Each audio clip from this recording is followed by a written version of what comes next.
Hola, hola, ¿cómo van? ¿Cómo va todo? ¿Cómo están fluyendo? Bienvenidas, bienvenidos a Fuera Adentro. Soy Jorge Caraballo. Hoy converso con Federico Ríos. Federico es fotógrafo, es reportero gráfico.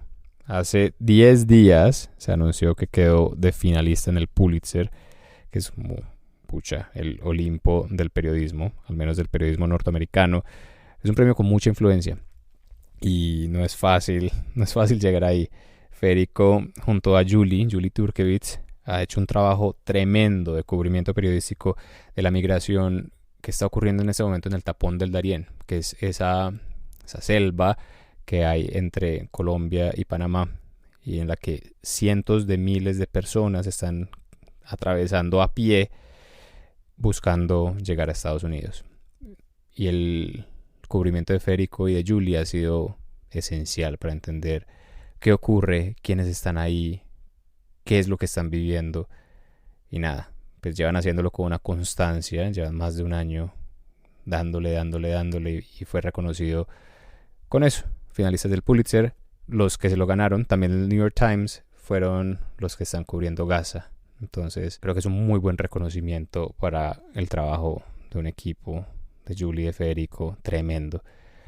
Converso con Federico sobre sus orígenes como reportero, sobre qué es lo que lo mueve, sobre el miedo, sobre ese riesgo alto que corre permanentemente cubriendo la desmovilización de la guerrilla de las FARC, por ejemplo, cubriendo las pandillas en Medellín y de dónde viene ese amor por la fotografía. Fue una conversación deliciosa, una conversación en la que lo conocí mejor, es un amigo, lo quiero mucho y fue bonito porque fue una conversación en la que me sorprendí, en la que aprendí cosas de él que no sabía y entendí mejor desde dónde hace lo que hace. La grabamos afuera, esto no fue en un estudio, no fue en un cuarto, Federico es incapaz de pasar encerrado si no está editando fotos, entonces nos sentamos en una mesa ahí en la montaña y van a escuchar los pájaros, van a escuchar el viento, van a escuchar los truenos, pues, y esa es la vida de él, está afuera. En la mitad del episodio les voy a dar una muy buena noticia. Federico hizo un regalo a los oyentes de afuera adentro. Entonces, en el intermedio les voy a contar cómo participar. Vale mucho la pena. Gracias por escuchar afuera adentro. Espero que disfruten la conversación. Con ustedes, Federico Ríos. ¿Cómo estás? Bien, Ah, mera semana, ¿ok? sí, primera semana. ¿Hace cuánto te llamaron? ¿Qué día fue que te llamaron para lo del Pulitzer? Mm, Fue justo el domingo pasado. Hoy es, Hoy es hoy martes. es martes, sí, es martes 14. Ah, el domingo fue 12 hace 2 días y me llamaron el 5, el domingo 5 a las 3 de la tarde. ¿Dónde estabas? Mm, yo estaba en una actividad familiar y me escribió mi jefe. Hola Fede, mira, qué pena interrumpirte un domingo. Sé que estás en tu tiempo de descanso, pero necesito hablar con vos. ¿Tendrías unos minutos para tener una llamada? Yo sí, claro, sí. ¿Qué sentiste? Lo primero que sentí fue miedo, porque yo pensé que la había embarrado. O sea, vos pensaste que era Sí, llamada ya como de emergencia. yo no sé, es como... Bueno, hay varias condiciones ahí. Yo creo lo primero es una condición así como muy personal de mi trabajo. Mi editor es una persona muy directa, ah, y muy concreta. Entonces no hay conversaciones largas sobre nada. Sobre nada. Si él quiere que yo haga un trabajo, él me dice, mira, tengo este assignment y es muy específico, es muy puntual y yo voy al assignment. Yo digo, sí, no. Si sí, voy. Si no, pues ya estuvo. Luego envío las fotos y él dice, gracias. Y ya. O sea, no necesitamos... eh, Conversar. sí, no. No hay una conversación extensa sobre... No. Él tiene además como una norma y es como, si no te dije nada sobre las fotos, era que las fotos estaban muy bien, entonces no hay problema. Entonces, de ahí como que lo que uno infiere es como si hay una conversación pendiente, Algo no es estuvo que a lo bien. mejor las cosas no están tan bien. Juepucha. Lo otro es que casi, o sea, nunca me molesta un domingo. O sea, mejor dicho, no sé, un golpe de estado o algo así, ¿no? O sea, un terremoto, Pero en pero general no me molestan para nada un domingo. Y lo otro, ya sí es como una cosa más latinoamericana, más colombiana, y es que uno siente que la debe siempre, en todos los escenarios. O sea, yo no he visto una fila más larga de caras de terror que la fila de inmigración de los aeropuertos de Estados Unidos. Uno mira para atrás, estos son 500 colombianos, todos con cara de... hoy me van a coger. A ver si... Y Claro. me parece, o sea, porque uno no la debe. Uno es inocente, pero la debe por ser colombiano. Siempre, Ya solo siempre. por eso. Total. Entonces es muy complicado.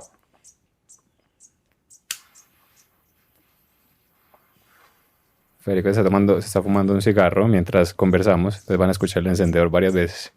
Entonces en esa mezcla de condiciones y en esa mezcla de cosas, era como, ¿a qué me está llamando este man un domingo? ¿A qué me está llamando mi jefe un domingo? ¿Y a qué me está llamando? ¿Y por qué me está pidiendo como una llamada de la llamada? O sea, se te bajó todo. Sí, yo estaba... O sea, te cagó la tarde. No, yo me puse nervioso, angustiado, ¿no? Yo tenía como sospechas que además también yo decía, puede ser, ¿sí? Pero... O sea, vos sabías que el periódico había postulado el trabajo de ustedes dos, de Julie y tuyo, Sí. para el Pulitzer. Y sabías que la fecha se estaba acercando. Exacto. Ok.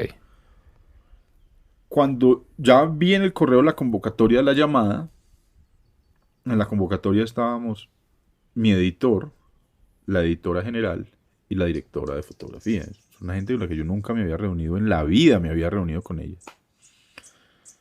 Una gente que además respeto muchísimo, pero que El tienen- domingo. que tienen unos cargos altísimos. Cuando yo vi eso ya como que se me empezó a mover el mundo, salí a buscar un lugar tranquilo y silencioso para hablar y me senté en una andén en la carretera y desde ahí hicimos la llamada y Del celular, o sea, vos... desde el celular, sí, o sea, yo me puse los audífonos y prendí el celular, la pantalla del celular para la reunión y apenas les vi las caras, Supiste que no lo habías cagado. supe que no era una mala noticia. Y entonces... Domingo 3 de la tarde me avisaron que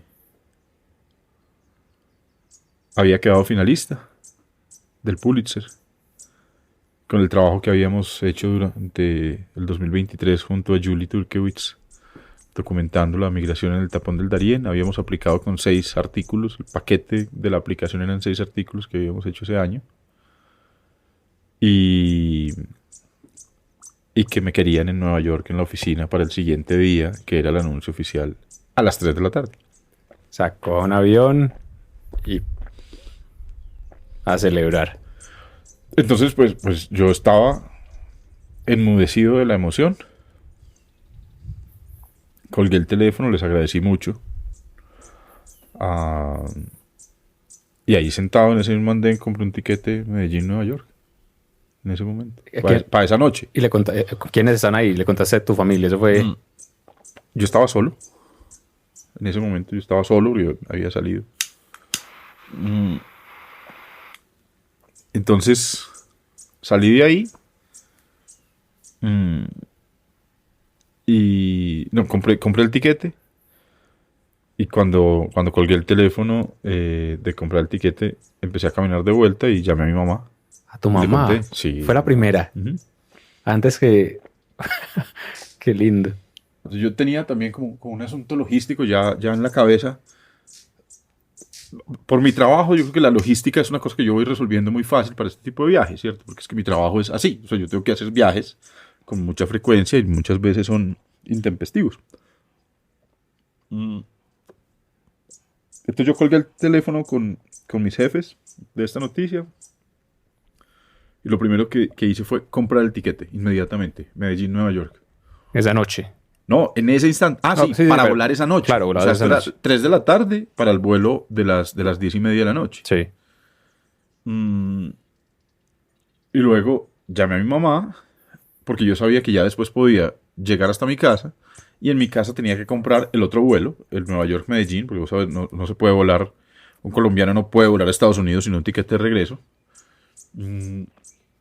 Y tenía que reservar el hotel, porque tampoco puedo entrar a los Estados Unidos Sin sin hotel. una reserva de hotel. Entonces resolví todo inmediatamente. Y llegué a la casa, empaqué la maleta y luego me fui al aeropuerto y esa misma noche volé a Nueva York.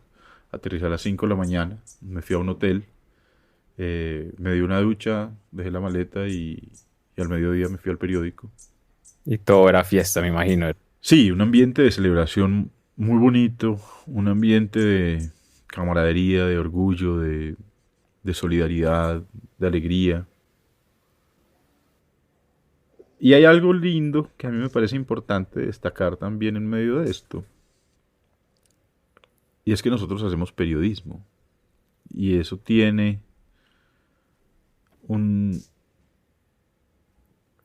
un grillete al dolor y a la tristeza. Porque claro, o sea, yo estoy muy satisfecho de que nuestro trabajo haya sido reconocido en el Pulitzer eh, como un trabajo de calidad. Eso no significa que yo esté reporteando sobre algo feliz o alegre o de lo que yo debería sentirme emocionado.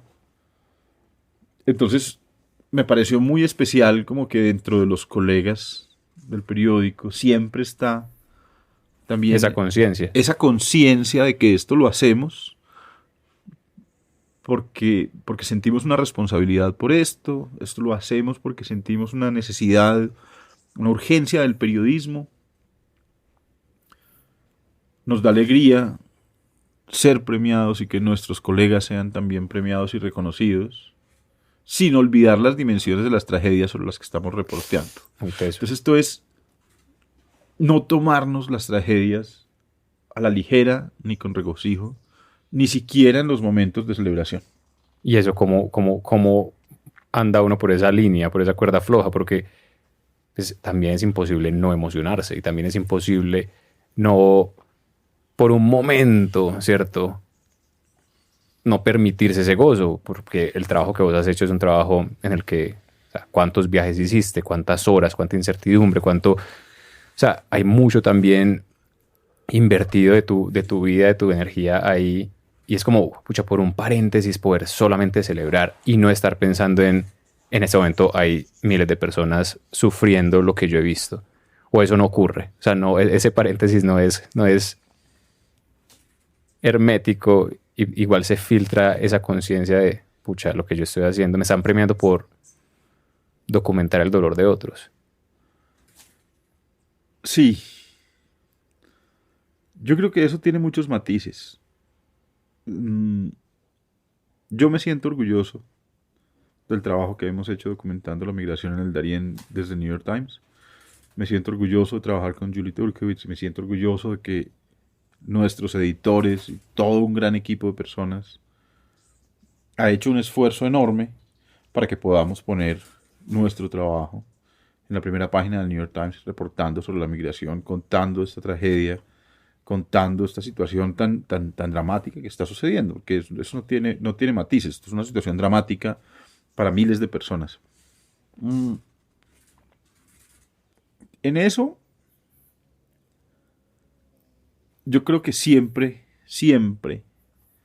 el periodista va a tener como esa conciencia. Sí, pero yo creo que no hay que ponerle tampoco eufemismos, es eso, es una conciencia de lo que estoy reportando y del drama humano que hay Sí. al frente de mi cámara. O sea, es agridulce siempre. Incluso la celebración es agridulce.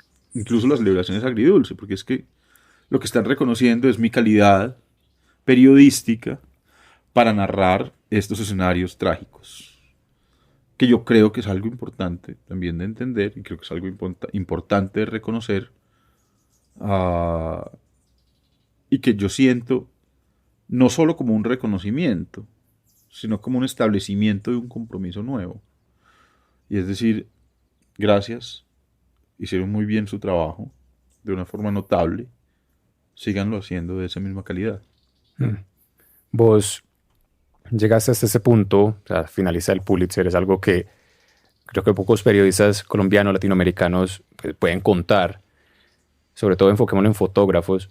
Y quiero que vayamos a los comienzos tuyos, hace 15, 20 años, cuando estabas empezando a hacer esto, cuando estabas empezando a hacer fotografía, como esto es a lo que me quiero dedicar, y que me contés qué has tenido que aprender, cuáles son como si pudieras decantar los aprendizajes principales que has tenido en tu carrera para llegar a donde estás ahora y a lo que estás haciendo ahora, ¿cómo podrías como, resumirlos? ¿Qué es lo que has aprendido en todos estos años para ir haciendo una carrera, que es una carrera pues, muy exitosa, una carrera muy constante, una carrera de mucho reconocimiento? ¿Qué es lo que has aprendido que te ha puesto donde estás?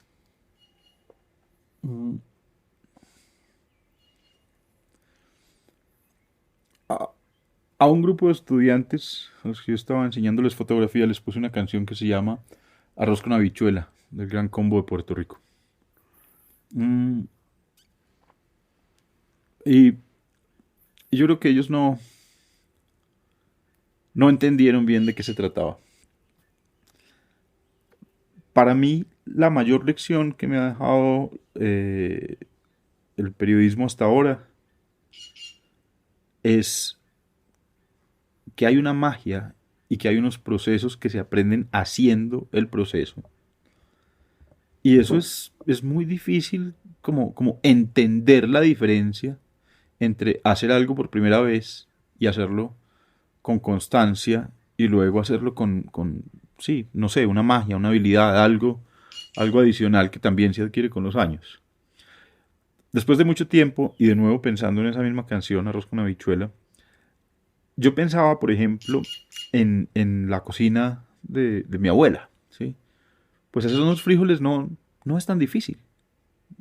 Y hay una receta, ¿no? Claro, ¿Cierto? Coja los frijoles, los pone en remojo, les pone entonces después la zanahoria. Cada persona tiene su receta, cada persona tiene su giro, cada persona tiene sus resultados específicos. Si uno sigue la receta de la abuela paso a paso, le van a quedar en los mismos con los mismos ingredientes, en los mismos recipientes, en las mismas condiciones, y el resultado es diferente. Y ahí es donde viene ¿qué es? una Claro. paciencia, una vaina de los años.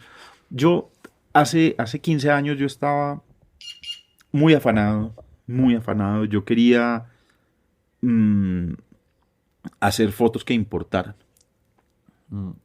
Esa era tu ambición, que mis fotos importen. Sí, fotos que contaran. Yo quería que mi trabajo fuera visto y valorado.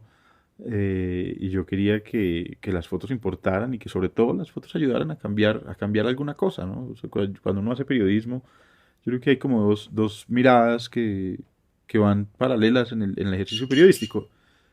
La mirada de ojalá lo que yo estoy viendo es terrible y cambie.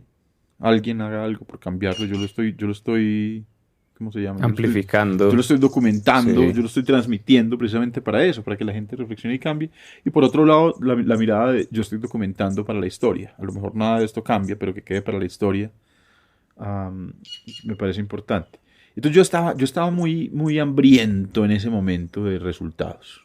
O sea, estabas haciendo principalmente por eso, por... No, yo creo que estaba haciendo porque sentía una pulsión por el periodismo. Pero había una necesidad de validación. Pero eso sí, había una necesidad de validación y yo buscaba por un lado, buscaba por el otro. Y bueno, era un poco, era complicado, era difícil. Y yo trataba de ser bueno, por supuesto, pero yo decía, ¿qué pasa? ¿Qué hay aquí? Nos están visitando los carriquis. ¿Qué hay en, no, yo no me preguntaba qué hay, yo me preguntaba qué falta. ¿Mm? ¿En dónde está la sazón? Porque no Ujú. estoy, o sea, no estoy viendo, no estoy encontrando por dónde ponerle la sazón a esto. Mm. A hoy sigo sin saber de dónde viene la sazón.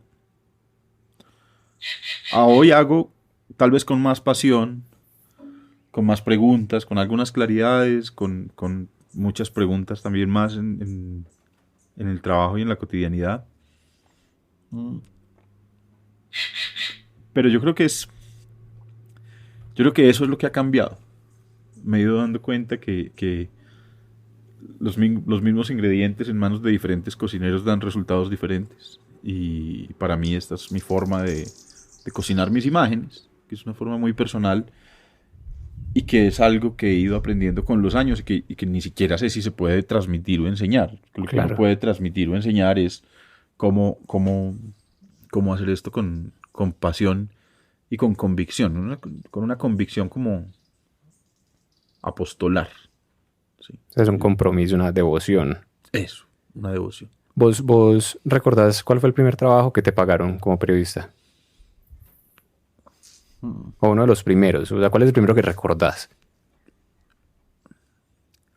Mi primer trabajo como fotógrafo fue en el Festival de Teatro de Manizales, en el periódico Textos de la Universidad de Manizales. Yo estaba estudiando periodismo, me encantaba el teatro, me encantaban las artes. Yo iba al Festival de Teatro, las obras de calle, pues con mucha afición. Y tenía una profesora de la universidad que se llamaba Adriana Villegas, y Adriana dirigía el periódico del Festival de Teatro de Manizales.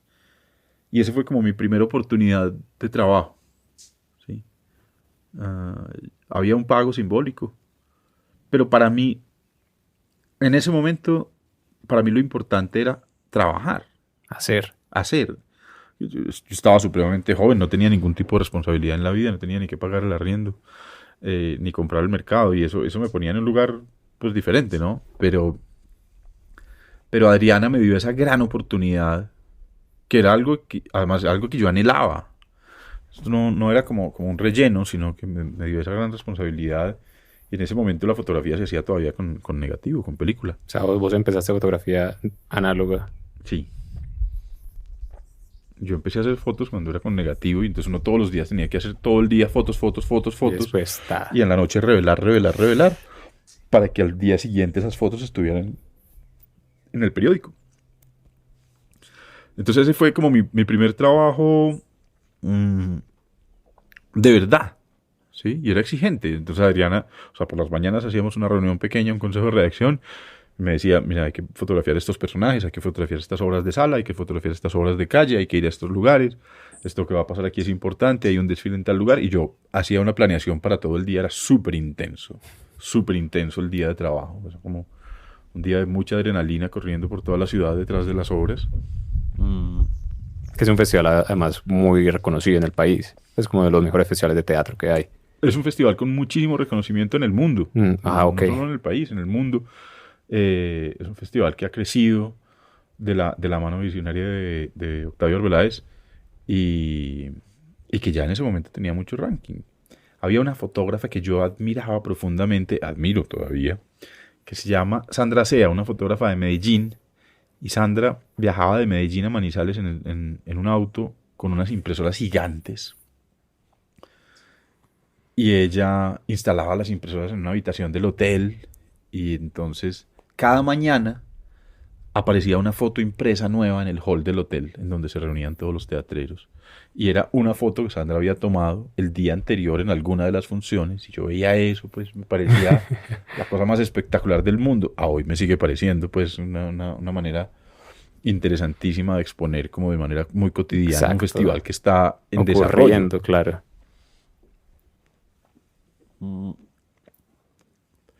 Después de eso tuve otras oportunidades pequeñas en Manizales. Una película, Elena, de Jaime César Espinosa Bonilla, un director que soy profesor de la Universidad de Caldas.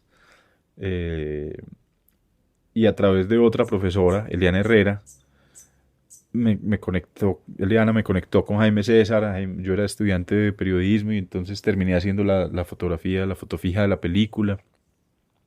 Y fue una experiencia bonita, muy interesante, muy enriquecedora para mí, porque era como un montón de conocimientos de unos mundos de los que yo pues todavía apenas ni me asomaba. ¿Tenías que 18 o 20 años? Uh-huh. Sí, estaba muy pequeño. Y luego empecé a hacer reemplazos de un fotógrafo que se llama Darío Cardona, que era el fotógrafo del Tiempo en Manizales. Darío salía de vacaciones y yo hacía su reemplazo durante las vacaciones o un fin de semana o algo así. En Manizales había 4 fotógrafos de prensa. Uh-huh. Marta Elena Monroy, Darío Cardona, John Jairo Bonilla y Freddy Arango, que era y es hoy como una figura súper reconocida en el fotoperiodismo en Manizales. Y esos 4 fotógrafos me enseñaron pues montones, porque era la vida en la calle. Y yo tenía conversaciones con ellos muy importantes.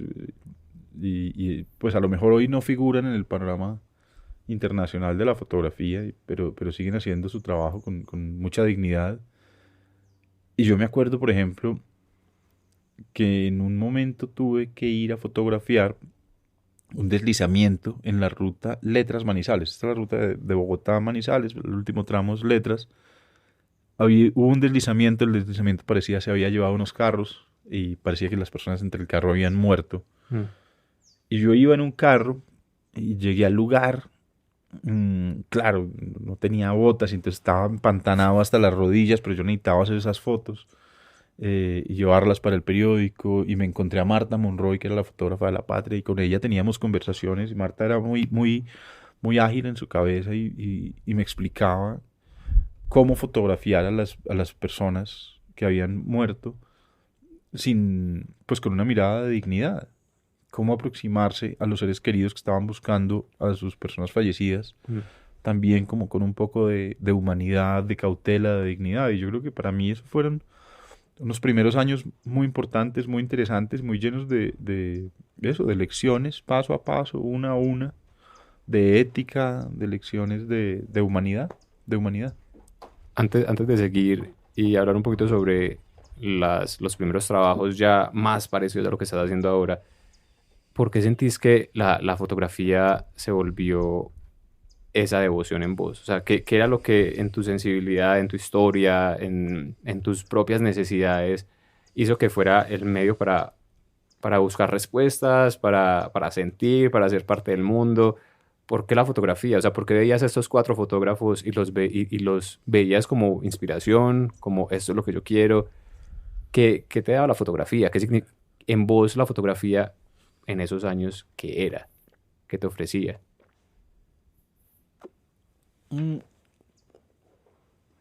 Para mí ha sido muy revelador poder pensar en esa pregunta, porque me ha servido como una regresión en el tiempo, como una regresión en el tiempo, como momentos de mi infancia inconsciente. Yo entendí también, como en los últimos años, la importancia que la fotografía tuvo en mi vida en mis primeros años. Mi papá, con mucho esfuerzo, en su universidad había conseguido una beca para irse a estudiar a Medio Oriente. Y se fue y estuvo allá tal vez un año, no sé, un poco más. Y yo tendría 2 años. Se lo llevó. Cuando aparecen mis primeros recuerdos de las fotografías. Y es que en la sala de mi casa, mi papá se reunía con sus amigos que venían a sentarse a conversar con él los fines de semana por las noches, a tomar un aguardiente, a hablar, a contar chistes. Pero en la sala había 2 álbumes de fotografía con las fotos de mi papá en Medio Oriente. Y esto, estoy hablando de los años 80, esto era muy extraño, muy escaso, ¿no? Una familia clase media o media baja, que el papá se va al otro lado del mundo, eso era muy raro. Y entonces mi papá tenía fotos en un camello, en las pirámides, con un turbante, en un kibutz. O sea, como esto era ir al otro lado del mundo. No, increíble. Y claro, en un momento en el que todo era análogo, además no había Facebook, no había nada de esto. ¿Cómo la gente iba a ver estas fotos? Entonces a la gente le contaban que alguien les había contado que Jairo se había ido a Medio Oriente. Y entonces luego la gente venía como con duda y veían las fotos con sorpresa y con intriga y preguntaban. Con fascinación. ¿A qué huele un camello? En serio, qué belleza. Es como... Pero a mí me tomó... Claro, yo no fui consciente de esto a los 2 años y a los 3. Yo fui consciente de esto, o sea, a los 30 años o más. cuando empecé a hacerme esa pregunta a mí mismo, decía, ¿pero por qué la fotografía me jala tanto? ¿De dónde aparece la fotografía en mi vida? Y esos primeros recuerdos para mí son muy fuertes, como muy contundentes en marcarme pues como el destino, marcarme como cuál es la ruta para seguir. Y es que yo desde ahí empecé a entender el poder de la fotografía como un articulador de narraciones y como un confirmador también de historias, porque en medio de todo había mucha gente que venía a la casa Como estés hablando mierda. con la duda. Claro. ¿Mm? O sea, Jairo, Jairo. pero si yo lo conozco de niño, Jairo, ¿cómo se va a ir a Medio Oriente? ¿Con qué? Conoce una mula así mucho, con camellos. Y entonces sí, se había ido, y entonces tenía sus fotos y todo esto. Muy interesante. Ja. Para mí ese fue como un primer momento. Entonces yo creo que eso fue una marca muy fuerte en mi vida de cómo la fotografía servía como un articulador de historias y de narraciones, y cómo la fotografía servía no solo como un validador de las historias, sino también como un detonante de otras historias más allá de las imágenes. Luego, yo hice la primera comunión, que en Colombia, pues era en esa época como un rito de paso súper normal, hacer la primera comunión. Y mi regalo de primera comunión fue que mi papá se fue conmigo al Amazonas. Y eso en 1986 era muy desconocido. Tenía 10 años. No, tenía 6 años. Tan chiquito la hizo. La primera comunión. Yo le hice a los 10. Ah, muy tarde. A los 6 años. Sí. Y yo era un niño en el Amazonas con mi papá. Y el Amazonas no era el Amazonas turístico que es hoy. El Amazonas era un lugar en la selva remoto, inhóspito. Allá iba un avión de vez en cuando. No había pues como un establecimiento turístico como hoy. Nada. Y al final mi papá y yo terminábamos a la medianoche en un bote de lata, acompañando a unos cazadores de caimanes clandestinos por el río Amazonas, al punto de naufragar, una cosa loquísima, en la que yo pues agradezco mucho que mi papá me hubiera abierto esas posibilidades. Pero entonces cuando regresamos, mi papá reveló e imprimió esas fotos. Y yo llevé esas fotos a mi colegio, en donde yo sentía que no encajaba muy bien. Y esas fotos despertaron el interés de todos mis compañeros, porque mis compañeros, pues ninguno había ido al Amazonas. Mis compañeros iban a otros lugares, a Cartagena y a San Andrés, o a Miami o algo así. Pero el Amazonas, ¿a quién se le ocurre el Amazonas? Y a mí me había tocado el Amazonas y eso me había abierto esa puerta enorme y maravillosa. Y entonces ahí de nuevo la fotografía se me revelaba como un articulador de historias, porque todos los compañeros no veían las fotos y hacían miles de preguntas. Yo tengo una foto de los 6 años, parado al lado de un indígena que tiene una anaconda, y la cola de la anaconda está sobre mis hombros. Claro, yo tenía 6 años, no podía claro, soportar la anaconda entera, pero era como, ¿qué es esto? ¿Qué es este salvaje? Yo creo que era la pregunta que se hacían mis compañeros, porque era un mundo completamente desconocido para ellos, marciano. Y es eso también, no solamente quién es ese personaje, es qué es este lugar y cómo hace este que es igual a nosotros para estar en esos lugares y qué tiene para contar de esos lugares. Que me parece muy bello como lo mencionas como un articulador de narrativas, que no te lo que todavía haces, ¿cierto? O sea, cuando vos hablabas de eso, yo de una pensé en Transputa Mierda, que es el proyecto que lleva sin parar por una década, me imagino, más o menos, o más, en redes, pero es lo mismo. Es como la gente entra al Instagram tuyo y es como, puta, este lugar, ¿qué es? ¿Cómo así que esto existe? Y ves los comentarios de la gente y me imagino que son muy similares a la reacción de tus amiguitos de 6 años en el colegio. Igualitos, es lo mismo. Es una pregunta porque hay más allá. Exacto. Una pregunta porque hay en ese otro lado donde uno fue y ellos no han ido. Lo que yo no veo. ¿Cierto? Exactamente. La pregunta por lo que yo no puedo ver, pero que este man sí. Y que se toma el trabajo de ir, no solamente, sino también de documentarlo. Sí, yo creo que eso tiene mucha relación con Transputa Mierda. Tal vez eso sea igual el origen de Transputa Mierda. Ese fue el primer post. Yo estaba en el Amazonas, recorriendo por horas el río Amazonas hacia un lado y hacia el otro. Y me acuerdo, yo me quedaba dormido en esas canoas. Los viajes eran larguísimos. Nos íbamos al lago Tarapoto, a los lagos Yaguarcacas. Eso eran horas de viaje por el río Amazonas. Y viajar por el río tiene o sea, la canoa, el motor, el agua sobre la canoa, el viento, el verde de la orilla, que es como parejo, que pasa y pasa, todo eso se va convirtiendo como en un mantra, como en un mantra visual, ¿no? Wow. Y auditivo. Y eso lo va arrullando, lo va arrullando, lo va arrullando, y uno se va quedando ahí, se va quedando, se va quedando. Yo creo que eso, pues sí, me embrujó, me anestesió y me empezó a preparar para el trabajo que he venido haciendo. Entonces, Tras Puta Mierda, que es un trabajo que lleva 10 años en desarrollo, que habla sobre los lugares remotos de Colombia, sobre cómo viven y cómo habitan el territorio las personas en los lugares más remotos de Colombia. A lo mejor las primeras fotos de Tras Puta Mierda son esas, Qué belleza. las fotos del Amazonas a los 6 años.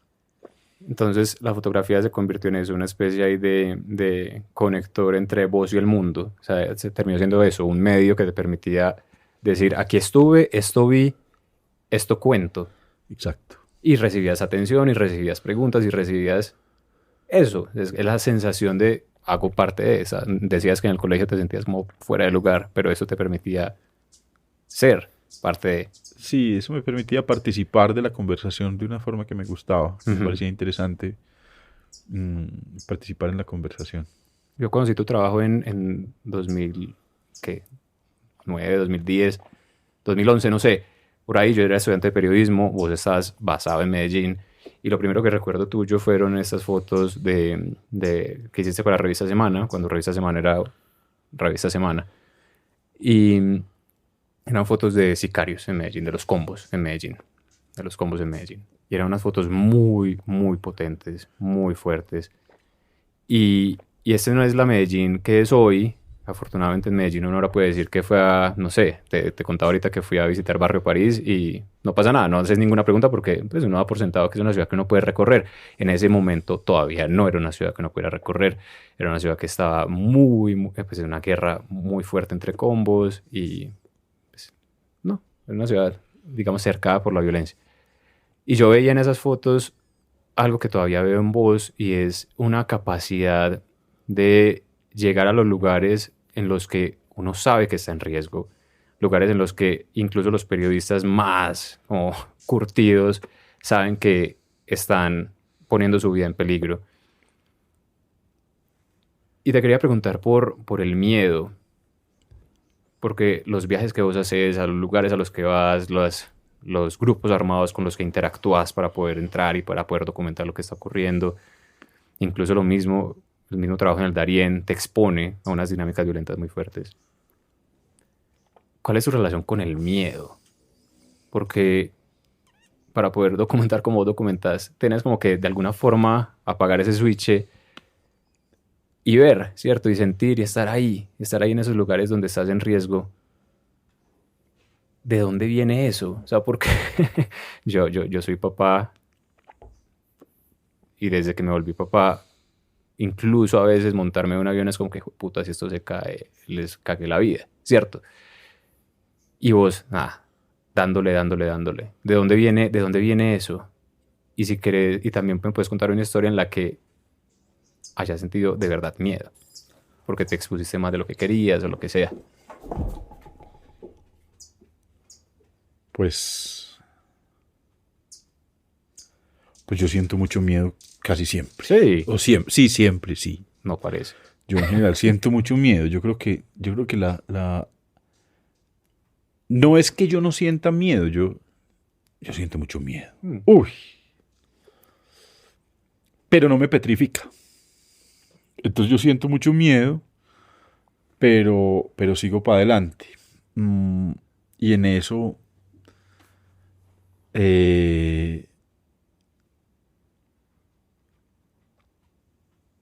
yo creo que más bien yo pongo en una balanza el miedo contra la importancia que le doy a lo que estoy haciendo. Entonces, cuando hice ese trabajo de la Comuna 13 en Medellín,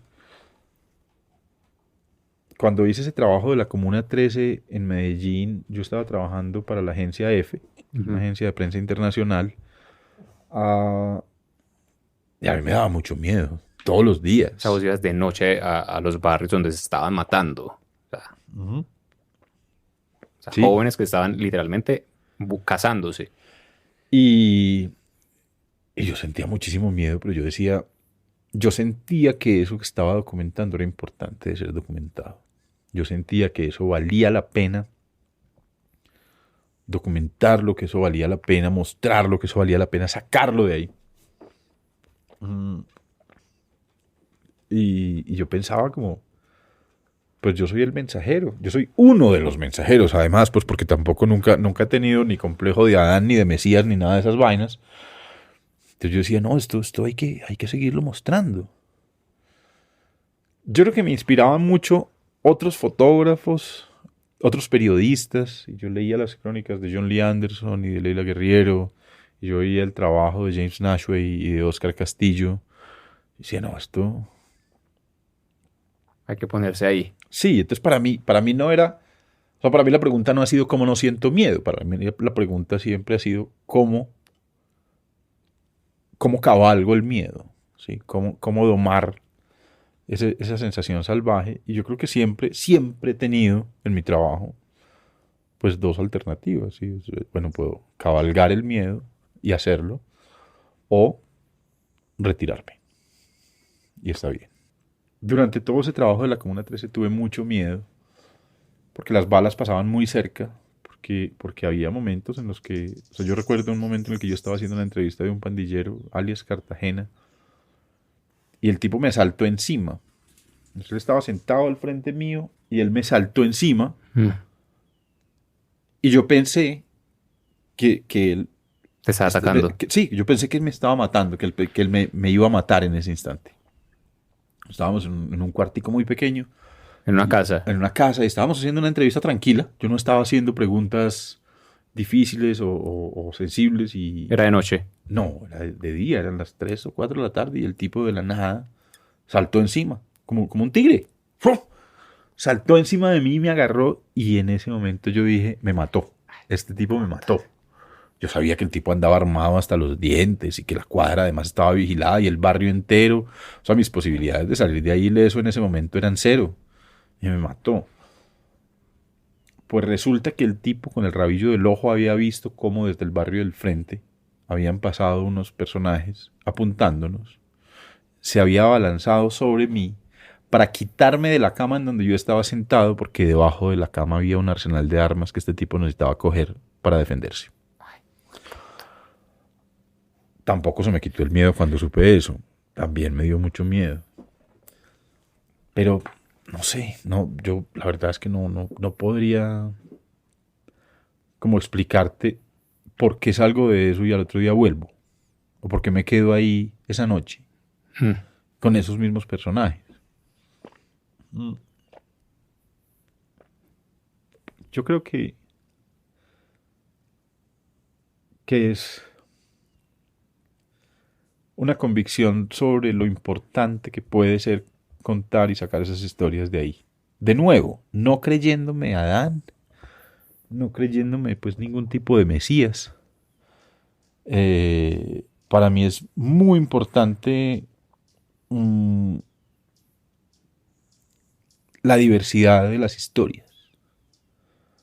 Y para mí era muy importante que la historia de la Comuna 13 fuera contada por muchas voces, no solamente por Milente, sino por otros escritores, otros fotógrafos, en producciones de audio, de muchas maneras.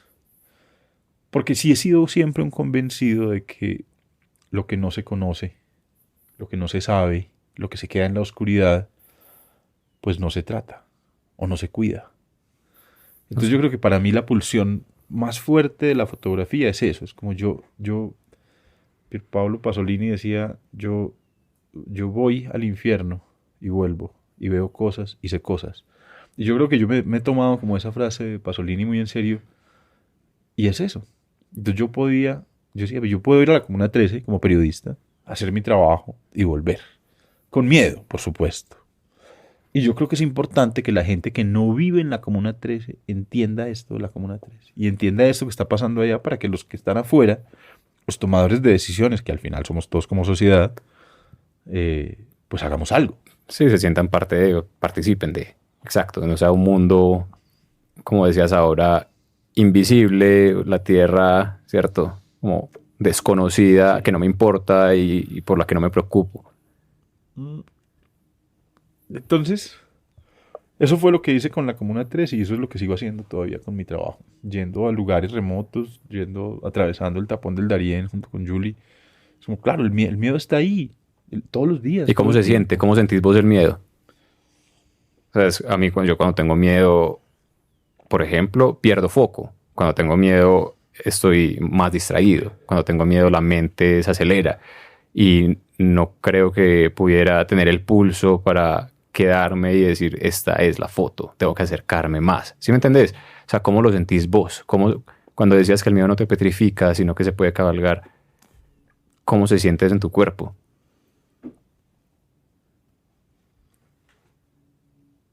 No, no sé. No podría decirte cómo se siente el miedo en el cuerpo. Yo creo que es una sensación, una emoción, Es una pero emoción. está allá adentro y es también un empuje a, hey, hay que cuidarse. Entonces, más bien para mí el miedo es una campana que suena y dice, Alerta. alerta, hay que cuidarse, pero no pierdo el Eh, foco, no pierdo el paso, y estoy como que yo siento que en esos momentos de miedo para mí el mundo va todo en cámara lenta. no se te ponen las manos frías, no se te... No, Nada. yo en las manos tengo la cámara y, y yo pienso que es como también haciendo un balance de la situación como en tiempo real. Entonces, hace 4 años yo estaba en Haití fotografiando las consecuencias del asesinato del presidente Jovenel Moïse y había estos enfrentamientos entre los haitianos y las escasas fuerzas de seguridad que quedaban. Y yo me acuerdo que en un momento había cuatro carros de policía y los encendieron en fuego y los policías corrían y del otro lado estaban los manifestantes todos con la cara tapada y eso era piedras para un lado y balas para el otro. Y yo estaba ahí en la mitad y solamente habíamos 2 fotógrafos en ese momento, ahí en ese escenario. Estábamos Matías de la Croix, que es un fotógrafo chileno que trabaja para Associated Press, y yo. Ah, y estábamos como en 2 puntos distantes, pero nos veíamos. Entonces nos mirábamos el uno al otro y nos gritábamos, hey, cuidado con esto, cuidado con aquello, como muy pendientes el uno del otro, pero también muy pendientes cada uno dentro de su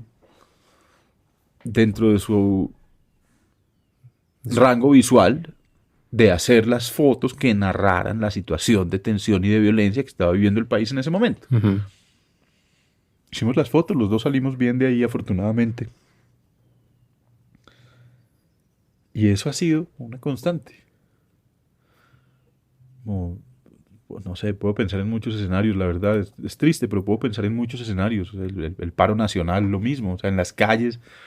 Yo me acuerdo de los primeros días del paro, yo andaba solo en el sur de Bogotá. ¿2019 o 2021? ¿Cuál de los? Pues el antes de pandemia o el post pandemia.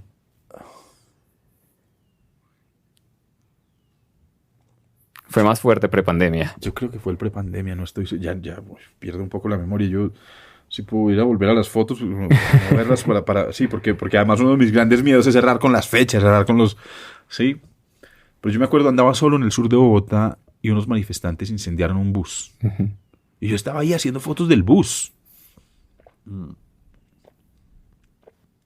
Y mi miedo en ese momento no era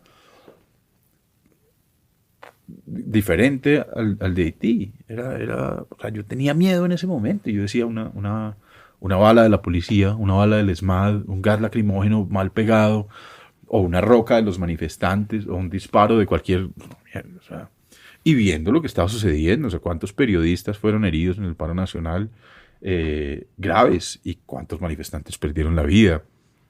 Era una cosa dramática, dramática para mí, pero el miedo era como, mira, esto es importante de hacerlo, ¿sí?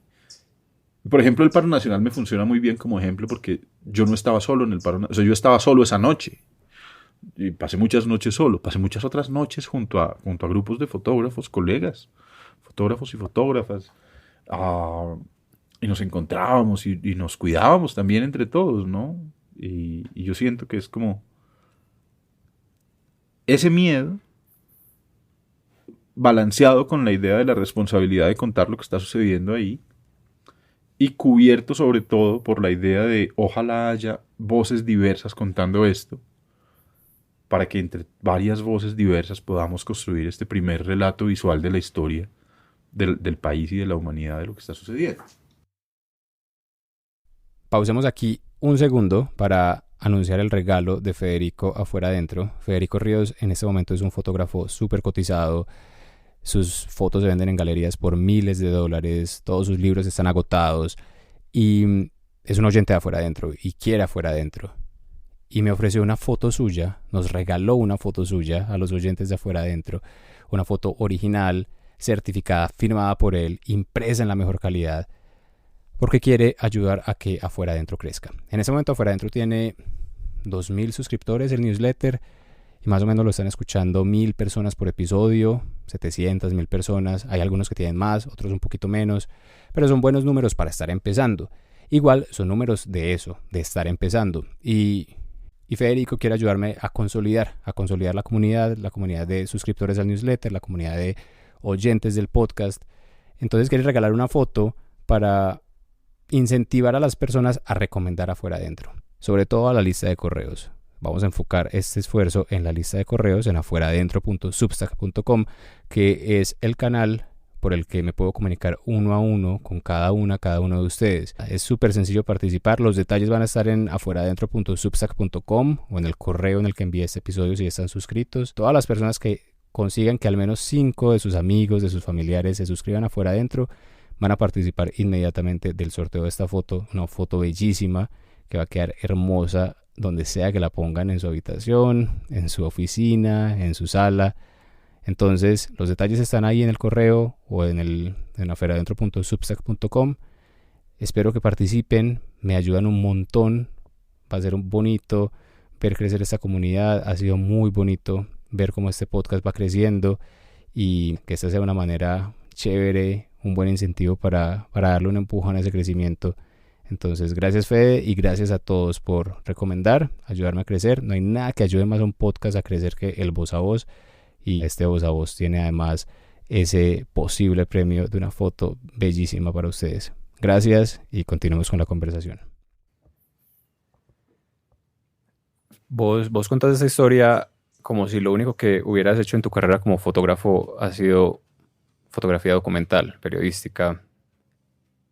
Pero yo sé que has hecho otras cosas y que lo que yo admiro y lo que muchos admiramos de vos y es que puedes vivir exclusivamente de lo que amás hacer, ¿cierto? De esa devoción por la fotografía. Es algo que no conseguiste apenas empezaste, ¿cierto? Y que hubo muchos momentos en los que tal vez hiciste compromisos o dijiste como, pucha, tengo que hacer esto porque tengo que pagar el arriendo, tengo que hacer esto por esto otro. Contame en qué momento o de qué manera construiste la carrera que has hecho, o sea, cómo llegaste a esto, cómo llegaste al punto en el que la fotografía es la que te permite la vida que tenés, la fotografía documental me refiero, y cómo fue ese proceso gradual de ir dejando, ir soltando lo otro, que pagaba las cuentas y que era necesario porque pues le servía al propósito de dedicarle más tiempo a esto. ¿Cómo fue eso? O sea, porque es que mucha gente te ve a vos y dice como, puta, yo quiero eso, yo quiero vivir de la fotografía, o yo quiero vivir del cine, o yo quiero vivir de... Es muy teso, es muy duro, ¿cierto? Es una industria creativa en la que son muy poquitos los que entre comillas, la logran. Si miras para atrás, ¿qué fue lo que te sirvió a vos para llegar aquí?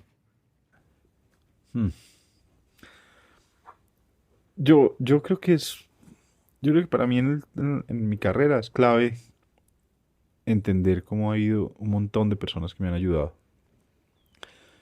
De forma desinteresada, de forma amistosa. Muchas veces también sin saber cuál es el impacto de su ayuda, ¿no? O sea, como la gente ayuda de una forma...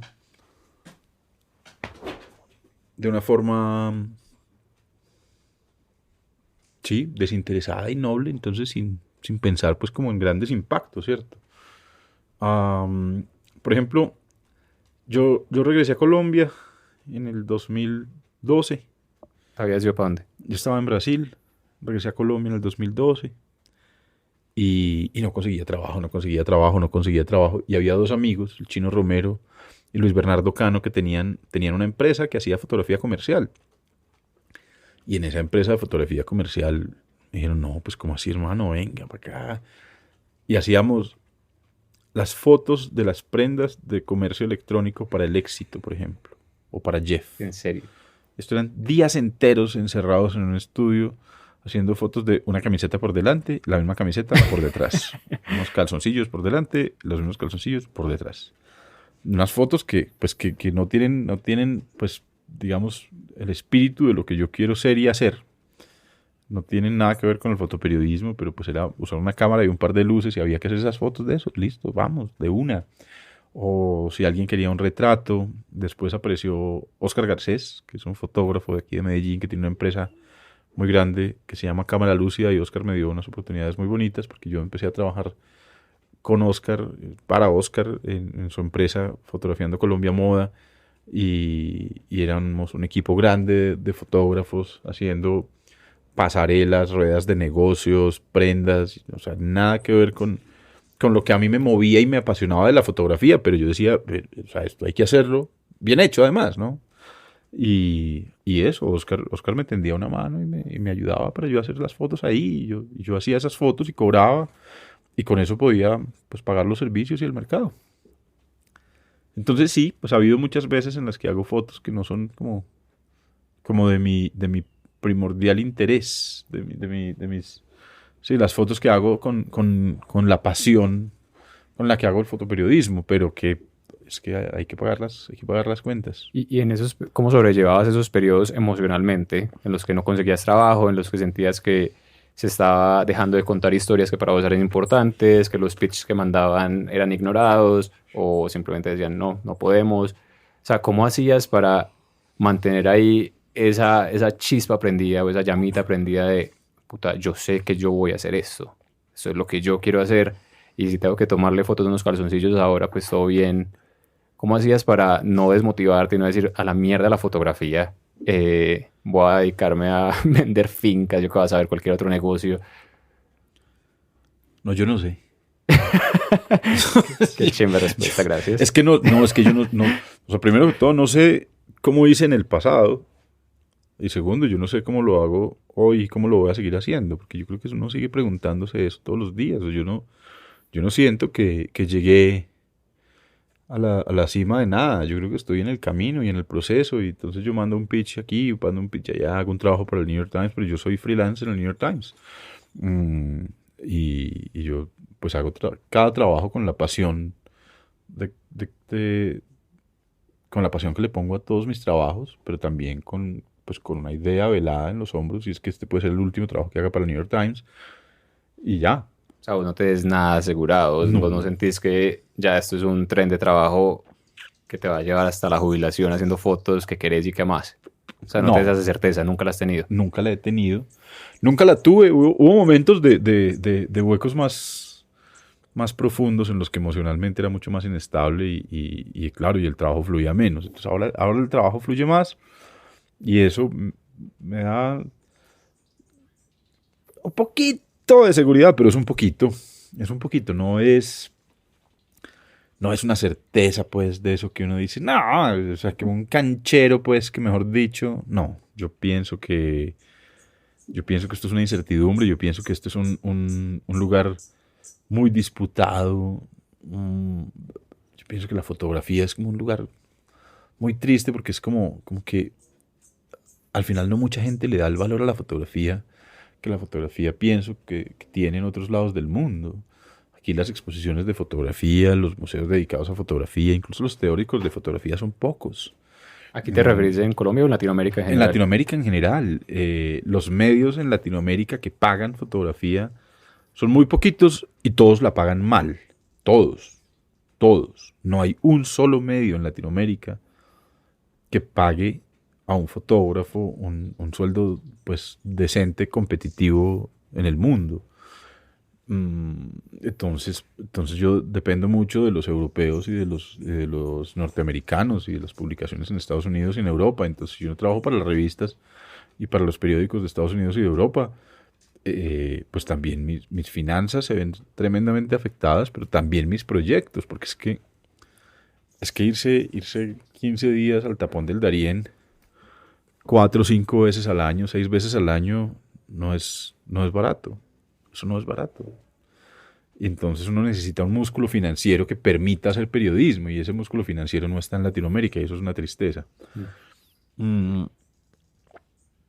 Entonces, en general quieren resultados, en general los medios latinoamericanos quieren resultados excelentes con presupuestos inexistentes, o presupuesto cero. Y eso es muy difícil, eso es muy difícil. Yo recuerdo que he trabajado para medios en los que la orden es: si nos invitan y nos llevan, vamos. Entonces, medios que solo trabajan con Fuerzas Armadas porque las Fuerzas Armadas ponen unas condiciones logísticas mínimas, pero las ponen, y para ellos eso es lo suficiente, Lo que permite. lo que permite ir y hacer reportaje en terreno, ¿cierto? Pero pues claro, queda muy sesgado. Entonces yo hoy, por ejemplo, si estoy haciendo el tapón del Darién para el New York Times, yo sé que no dependo de nadie que me lleve, y que yo puedo contar con mi propio presupuesto de movilidad, de transporte, de alojamiento, de alimentación, incluso con un margen de seguridad, y que no dependo de ningún tercero. Pero eso en Latinoamérica no existe, y eso es una incertidumbre también enorme. Entonces es difícil, realmente es un gremio difícil, es un gremio disputado. Los presupuestos para la fotografía en Latinoamérica son muy escasos, muy, muy escasos. Y también los escenarios, ¿cierto? Entonces uno se pone a ver como cuáles son los museos que están exponiendo fotografía, cuáles son los lugares que están invirtiendo en fotografía. Es muy escaso, es mínimo, es mínimo. Vos hablabas ahorita de lo importante que es hacer, del estar dando, practicando, y estás también en este momento mencionando que las posibilidades para hacer son pocas, hacerlo dignamente son pocas, ¿cierto? Para un fotógrafo aspirante, una fotógrafa que quiera empezar a hacer esto y hacerlo y tener como el suficiente trabajo para aprender, equivocarse, refinarse, son mínimas.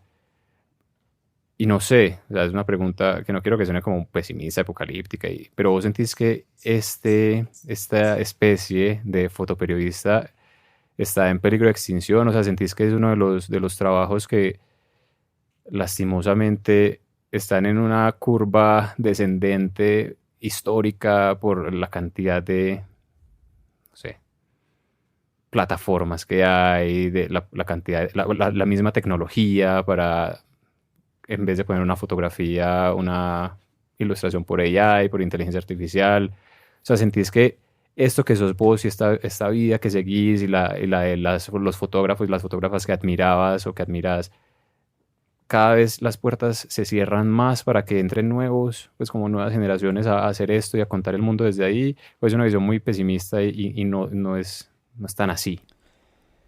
En ese sentido yo soy un poco pesimista. Yo he visto cómo los diarios y las revistas en todo el mundo van cerrando sus plazas de fotografía, limitando cada vez más sus presupuestos para fotografía, los cupos. Y es un lugar, sí, muy, muy pequeño, cada vez más pequeño. Es un lugar que se va encogiendo con el tiempo. En Colombia, en los últimos 10 años, yo he visto cómo hay departamentos enteros de fotografía que se cierran y desaparecen y que no se reemplazan. Me preocupa eso, me preocupa porque, de nuevo, pensándolo de una forma altruista, yo creo que la contribución de la fotografía a la historia es muy importante. Y a la historia periodística es muy importante y es muy contundente. Y ver cómo las redacciones van reduciendo de esa forma tan dramática su número de fotógrafos me parece terrible. Esto pasa en El Espectador, en El Tiempo, en Semana, en El Colombiano, en El País de Cali. Todos los medios van cada vez limitando más esos escenarios de fotógrafos. Y a mí me preocupa, no entiendo esas movidas. A lo mejor son movidas direccionadas desde lo financiero. El fotógrafo es costoso, el equipamiento es costoso, el tiempo de trabajo es alto. En el mundo pasa algo muy similar. Muy similar. En ese sentido yo me considero muy afortunado, pues, de haber podido encontrar un lugar en donde me siento respetado y me siento dignificado en mi trabajo y bien remunerado. Pero Pero sí, lo que veo es que esto no es un lugar fácil, no es fácil para mí y no es fácil para ninguno de mis colegas. Por eso ahora que preguntabas como por la seguridad laboral, yo no siento ningún tipo de seguridad laboral. Yo me siento un poco en el limbo todos los días. Y yo creo que la forma de surfear eso es solamente seguir inventando, seguir haciendo, seguir proponiendo. Mm, En el caso del fotoperiodismo, yo no siento que el fotoperiodismo esté tan amenazado por la inteligencia artificial, porque yo creo que al contrario, lo que el fotoperiodismo hace es trazar una línea clara sobre en dónde no puede entrar la inteligencia artificial. Claro. Mm. El caso de Amnesty International usando una imagen creada con inteligencia artificial para ilustrar el estallido social en Colombia, para mí fue como un campanazo de alerta enorme Ofensivo. para todos. Pero más que tomármelo yo como de forma personal y tomármelo como una ofensa personal, yo creo que para ellos también fue un campanazo, ¿no? Y muchas instituciones dijeron, no, esto no, esto fue una mala decisión, fue una mala jugada. Y en esa mala jugada, pues como que tomaron cartas y dicen, no, sí, pero necesitamos imágenes de esto, que no son imágenes estériles, que no son imágenes asépticas, sino Pues al contrario. producidas, fabricadas, o sea, son como imágenes vividas. Exacto, son testimonios visuales, ¿no? La fotografía periodística opera en dos líneas muy interesantes. Una línea de la narración es lo que está al frente de la cámara, ¿sí? Cómo el fotógrafo está viendo lo que está viendo. Y otra línea es atrás. Es que el fotógrafo está ahí. Y entonces el fotógrafo es un sujeto testimonial. Es que el fotógrafo tiene que estar ahí, en la primera línea. O sea, yo estaba en el puente Simón Bolívar, entre Cúcuta y Colombia, entre Cúcuta y Táchira, en la frontera entre Colombia y Venezuela, en el momento del concierto, en el momento en que intentaron pasar los camiones, en el momento en el que se incendió todo. Yo estaba ahí viendo los perdigones volar sobre mí, las balas volar sobre mi cabeza y sobre la cabeza de miles de manifestantes que estaban ahí y de muchos otros colegas fotógrafos que estaban ahí en ese mismo puente, esquivando también las balas y viendo cómo resultaban manifestantes heridos. Y yo creo que es tan potente la imagen que narra esos dos lados, ¿sí? Hacia adelante de la cámara y hacia atrás de la cámara, de nuevo como un verificador de la historia, ¿sí? Como que hubo un ser humano ahí parado que estaba atestiguando todo esto que estaba sucediendo. Vos has, digamos, desarrollado un lenguaje, es tu lenguaje, es tu estilo, no solamente es tomar fotos por tomar fotos. Ahorita hablabas del ingrediente mágico, del ingrediente secreto, de eso que hace los frijoles diferentes, los frijoles únicos. Quería preguntarte si hay algo que vos sentís que todavía no has podido explorar o desarrollar o profundizar en el lenguaje, en tu lenguaje visual. No sé, si te gustaría explorar más, voy a dar ejemplos, el humor, la ironía, no sé. No, si hay algo que vos estás, pero que sintas en este momento como, pucha, me gustaría un poquito más de eso, me gustaría expandir mi vocabulario hacia allá. Hay miles de cosas que me encantaría explorar y que me encantaría aprender y que me encantaría ser capaz de hacer. Yo veo las fotos de muchos otros fotógrafos y me fascino. Y yo digo, pero ¿cómo funcionan estos cerebros maravillosos que logran componer de esta forma? O sea, ¿cómo logran estos colores? ¿Cómo logran esta tensión visual? Yo veo las fotos de Adriana Lobeiro Fernández y yo digo, wow, ¿cómo hace eso? Yo quisiera hacer algo así, pero... Y eso, me siento que me quedo corto en comparación con muchos otros fotógrafos. Yo veo el trabajo de Tamara Merino, de Sara Pabst, y me asombra eso. Yo veo el trabajo de Santiago Escobar Jaramillo, que es un gran amigo, es mi editor, es el editor de mi libro. Yo veo las fotos de Santiago y yo digo, me encanta porque son imágenes súper cotidianas que yo he visto con mis propios ojos, pero que no he tenido la conciencia de tome la cámara, encuadre así, dispare esto. Entonces cuando veo los resultados, yo digo, wow. O sea, yo habría concentrado mi atención en cosas completamente diferentes. ¿Cómo logran ver desde allí? ¿Cómo logran narrar de esta manera? Y para mí esa sorpresa y esa fascinación por el trabajo de muchos colegas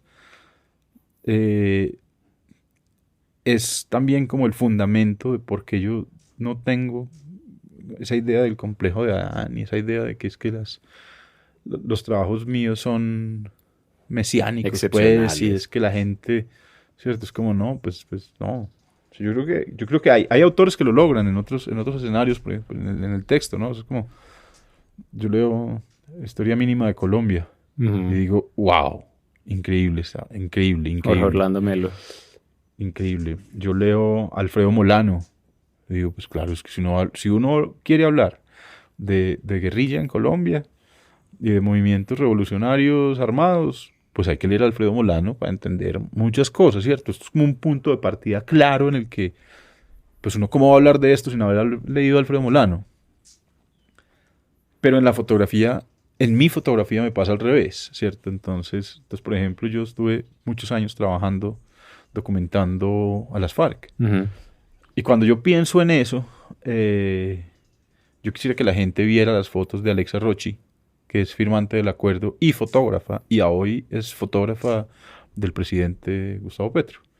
Y el trabajo de Nadege Massar, que es una socióloga francesa que lleva muchísimos años viviendo en Colombia y que también ha hecho un trabajo súper profundo sobre eso. Y el trabajo de Santiago Escobar, que habla de las víctimas y de Colombia Tierra de Luz. Y el trabajo de una innumerable cantidad de fotógrafos, reflexionando todo sobre el mismo tema, sin que yo considere que hay uno que sea, digamos, la luz que ilumina el camino, sino que esto es como fragmentos que articulados se leen mejor que si uno los leyera solo. Claro, es un bosque, es un ecosistema. Como un coro. Son interdependientes, claro. Entonces sí, en ese sentido, para mí hay un montón de fotógrafos y fotógrafas que tienen trabajos supremamente valiosos, supremamente profundos. Lo que pasa es que vuelvo al tema de la inestabilidad en este país, pues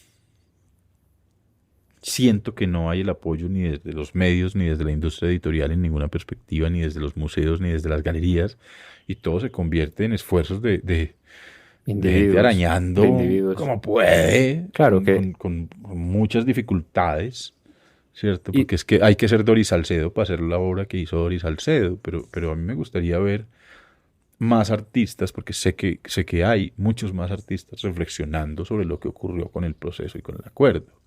Yo pienso, por ejemplo, que Jesús Abad Colorado tiene una obra contundente y muy importante que se concentra sobre todo en fotografiar a las víctimas, ¿sí? A las víctimas posteriores a los momentos en los que fueron victimizados, pero momentos muy inmediatos. Y cuando veo el trabajo de Santiago Escobar Jaramillo, que lo cito mucho porque lo conozco bien, yo siento que su proyecto Colombia Tierra de Luz es un proyecto largo que dialoga muy bien con el de Jesús Abad. Y siento que de ahí para adelante ha habido otros trabajos también de fotógrafas y fotógrafos que se enfocan en trabajar y en ponerle rostro y peso narrativo a las voces de las víctimas. Carlos Saavedra tiene un libro maravilloso que se llama Madres Terra sobre las madres de las víctimas de los mal llamados falsos positivos. Y es un libro impresionante de ver y es una obra en general impresionante de ver. Y yo creo que todo eso se convierte en un coro en un coro de voces, en un coro de imágenes que articulados se leen mucho mejor y entregan el mensaje de una forma mucho mejor que de manera independiente. Y no solamente eso, que tiene todo el sentido, sino que se pierde lo que mencionabas ahora del colegaje y de la ayuda. O sea, te pregunté cómo habías llegado a donde estás ahora y mencionaste de una que has sido ayudado, ¿cierto? Que has tenido el apoyo y que has tenido como ese sostén de otras personas que están en una búsqueda similar por lo visual. Y a medida que se pierde ese ecosistema, que se desarticula, pues los que están intentando desarrollar un lenguaje propio y están tratando de enriquecer la narrativa general, pues van a perder la oportunidad de encontrarse y de cruzarse con quienes ya tienen más experiencia o con quienes están haciéndose preguntas similares, que en últimas es puro estímulo, ¿cierto? Es pura interdependencia para poder conocerse a uno a través de las búsquedas que han tenido otros. Entonces, Es lo que pasa cuando se tumba un bosque, ¿cierto? Y se hace un monocultivo. Empieza todo a ser lo mismo, ¿cierto? Y se pierde como esa oportunidad de las especies de encontrarse y de coexistir. Sí, yo creo que es muy importante el diálogo. Para mí es muy importante el diálogo con los colegas, De la con los conversación, compañeros claro. y las compañeras. Y entonces yo estoy en constante diálogo con ellos y trato de tener siempre a la mano voces más jóvenes, voces más disidentes, voces más maduras, voces más establecidas y tener como una perspectiva de miradas que me permita salir de mi burbuja, ¿no? Porque al final uno siempre está corriendo el riesgo de quedarse dentro de la burbuja y De estancarse. autosatisfacerse con el trabajo y pensar que esto es el primero y el primero y el único. Ay, qué peligro, ¿no? Ese es un Para riesgo. una persona creativa es la muerte. Pues es el simbolismo de la muerte. Es como Sí, dejaste de transformarte. es un riesgo muy grande, es un riesgo muy grande. Entonces a mí, por ejemplo, me da mucho gusto contar entre mis amigos y mis colegas a Luisa González, que es una mujer fotógrafa de Bogotá, que ha hecho muchas cosas a través de su fotografía, pero que sobre todo se ha concentrado muy duro en temas de deportes, ¿cierto? Que es algo que está lejano a mis propios intereses. Es algo que está lejano a mis propios intereses. ¡Ah! Pero que es algo que está lejano a mis propios intereses, pero que en esa distancia nos articula también la fotografía. Y Luisa igual es fotoperiodista, entonces, por más que su foco principal y su interés sea en la fotografía deportiva, también está fotografiando las marchas, está fotografiando las manifestaciones, la posesión presidencial, un montón de cosas, y estamos pues como pensando, dialogando, conversando. Pasa lo mismo con Chelo Camacho, que es el editor del País, el País de España, no el de Cali, el editor de fotografía del País de España en Colombia. Un fotógrafo con una mirada muy joven, muy fresca, muy interesante, muy diversa. También uno puede tener conversaciones pues muy profundas, ¿cierto? En medio de una cerveza, de un café o una llamada, algo así, ¿cierto? Entonces, pues tengo eso, muchos amigos que están mirando a la fotografía desde diferentes perspectivas, y yo siento que a mí pues los libros y el cine me nutren mucho, pero las conversaciones con ellos son como el alimento principal. Quiero preguntarte por la amistad, que la amistad cumple un rol especial en tu vida. Pero antes de la amistad, no quiero dejar de preguntar cómo funciona tu ojo. Porque decías que, no sé, veías las obras de Santiago y decías como, pucha, yo le hubiera puesto la atención a esto completamente diferente. Y quisiera poner el ejemplo del trabajo que has hecho en el Darién, recientemente para el New York Times, y que me contés a qué le prestas atención vos, cuando sabes que algo que está ocurriendo al frente tuyo es lo que querés fotografiar.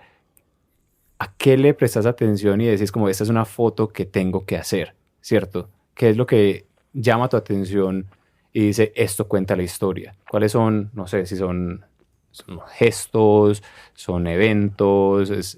¿Qué es lo que hace que vos te movas de un lugar a otro para decir aquí es donde tengo que estar allá? Yo creo que mi ojo funciona primero de una forma informativa, noticiosa, podría decirse. Entonces yo pienso, ok, si la información importante de transmitir es esta cantidad de personas atravesando el Darién, pues necesito que el territorio se narre de forma justa. ¿Mm? O sea, de forma que la persona que ve las fotos no tenga que irse al tapón del Darién para sentir el calor, la humedad, la lluvia, el río, el lodo y la presión psicológica de cada migrante que atraviesa la selva. Entonces yo creo que para mí es muy importante el entorno y el individuo, cómo está viviendo ese entorno.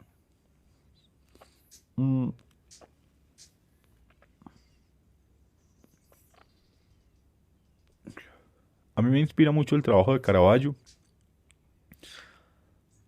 pero no de Jorge Caravaggio. Bueno, el de Jorge Caravaggio también. El de Jorge Caravaggio, no.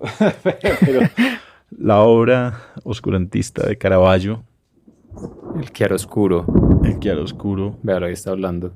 me inspira en la medida en que yo siento que narra con mucha justicia el drama, ¿sí? Y yo creo que mi ojo está buscando narrar el drama en la justa medida del drama que está viviendo cada persona que queda frente a mi cámara. Yo creo que he aprendido, y me falta, pero es algo en lo que trabajo mucho, a mirar el drama con humanidad, a entender que son historias de personas, que son historias de individuos. Para mí los migrantes son más soñadores que invasores. Mucha gente que los trata como invasores, por ejemplo, ¿no? Para mí son personas que hacen esfuerzos enormes, físicos y emocionales, y para mí es muy importante verlo desde ahí, ¿sí? Una madre que decidió llevar a su hijo y arriesgarlo en la selva es una madre que está soñando con que su hijo, cuando llegue, tenga también una vida mejor. Y por otro lado, una madre que decidió no arriesgar a su hijo y no llevarlo a la selva, es una madre que carga a cuestas el peso de saber que si ella llega y consigue una vida mejor, no va a poder volver a ver a su hijo en años o quizás nunca más. Entonces para mí es muy importante narrar desde la humanidad también. Entonces en ese sentido yo trato de acercarme, de tener una intimidad fotográfica que logre transmitirle a las personas que ven las fotos qué está pasando con ese individuo, con esa persona. Que logre transmitirle además que esto es una persona, esto no es un número, esto no son 540.000 migrantes atravesaron la selva del Darién en 2023. Claro, eso no es una masa, una abstracción. Pero son 540.000 personas, ¿no? Pucha, y yo claro. creo que es importante contar, pues no a cada uno, claro, pero no hacer 540.000 fotos, una de cada uno, pero contar hacer fotos que logren contar, que logren transmitir y narrar en lo individual cuáles son las luchas y cuáles son los momentos de esos migrantes atravesando esta selva. Ayer preparando esta conversación hablaba con Laura, mi pareja, y ella me decía que le parecía muy interesante la tensión que hay entre documentar el dolor, documentar el drama, documentar también la tragedia y al mismo tiempo buscar la belleza, ¿cierto? Hacerlo de una manera bella, y que ella veía en tu trabajo eso, un esfuerzo por, a pesar de que esto es una, no sé, hablando específicamente del Darién, incluso el proceso de paz con las FARC, que a pesar de que aquí hay mucha incertidumbre, que aquí hay mucho dolor, que aquí hay mucho, a veces, sufrimiento, pues que la belleza también de alguna manera redime, ¿cierto? Y que la belleza de alguna forma reafirma al que está ahí al frente. Y quería preguntarte por eso, ¿cómo sentís vos en tu trabajo esa tensión entre documentar lo que está ocurriendo, pero al mismo tiempo buscar la belleza visual a la hora de hacerlo? Yo creo que en general el arte se ha ocupado de eso durante toda la historia del arte. Yo creo que esa es una pregunta común para todos los artistas. Si uno piensa, por ejemplo, en la capacidad narrativa del Guernica, ¿cierto? Y yo me imagino a Picasso devastado y conmovido pintando el Guernica, ¿no? Esto no se trata pues como de pintar solo la belleza por la belleza, sino de poner de una forma narrativa. Es que yo pienso que más que bello es narrativo lo que había sucedido con este bombardeo. Claro, pero la belleza en últimas está ahí. Exacto. Si uno ve el Guernica, incluso sin saber mucho del bombardeo Guernica, es bello. Es eso. Entonces hay una capacidad narrativa a través de eso, a través de la estética. Si uno piensa, por ejemplo en Goya. Goya estaba bastante más loco que Picasso, creo, y bastante más afectado. Y tiene esta serie de grabados de los desastres de la guerra y son bellos. Son estéticos, son potentes, son narrativos. Y si uno piensa en la obra de Pasolini, pasa lo mismo. Entonces es como un balance en el que uno encuentra una herramienta, ¿sí? Y mi herramienta es la luz. Mi herramienta es la luz a través de la fotografía para contar todo esto que está sucediendo. Y yo pienso que en un tema como la migración, que es un tema tan doloroso, yo creo que aparece aparece la luz como ese ingrediente que a mí me permite narrar de una forma visual y que a los espectadores que ven mis fotos esto les cuente lo que está sucediendo allá.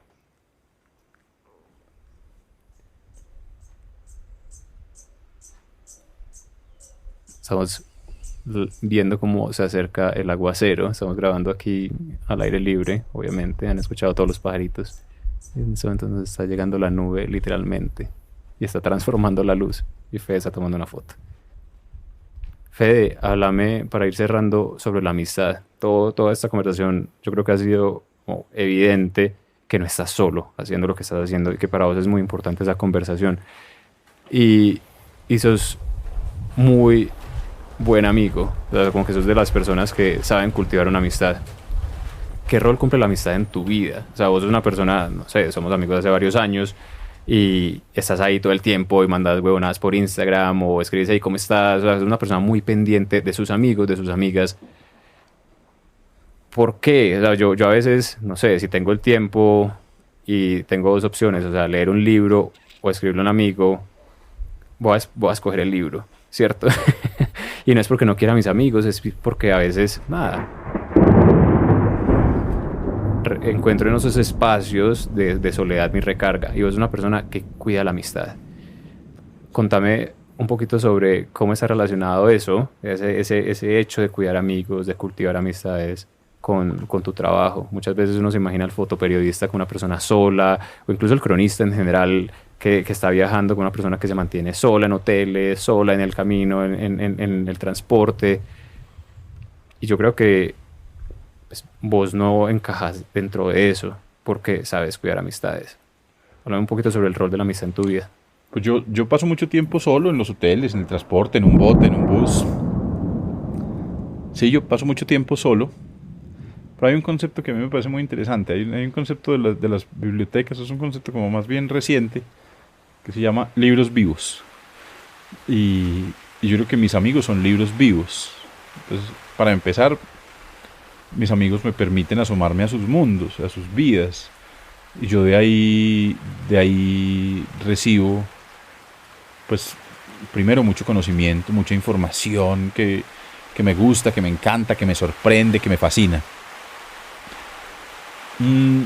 Por otro lado, también es recíproco.